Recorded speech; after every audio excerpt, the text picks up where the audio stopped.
రాజ్యాంగాన్ని మార్చడానికి, పేదల హక్కులను కొల్లగొట్టడానికి మొన్న జరిగిన ఎన్నికల్లో భారతీయ జనతా పార్టీ 400 సీట్లు అడిగింది రాజ్యాంగాన్ని సమూలంగా మార్చాలి అని.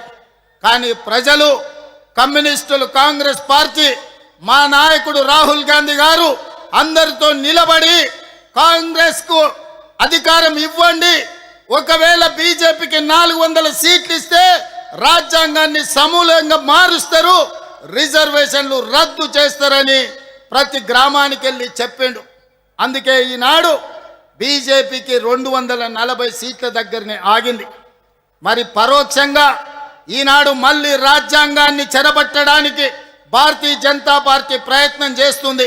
దాంట్లో భాగంగానే ఎస్ఐఆర్ తీసుకొచ్చిండ్రు, పేదల ఓటు హక్కును తొలగిస్తున్నారు. ఇది ఈనాటి ప్రయత్నం కాదు. ఆనాడు భారత రాజ్యాంగం ఏ విధంగా ఉండాలో డాక్టర్ బాబాసాహెబ్ అంబేద్కర్ని చైర్పర్సన్గా పెట్టి కాన్స్టిట్యూయెంట్ అసెంబ్లీలో చర్చ జరిగినప్పుడు గోల్వాల్కర్ సిద్ధాంతం నమ్మిన వాళ్ళు పేదలకు ఓటు హక్కు ఉండొద్దు అన్నారు.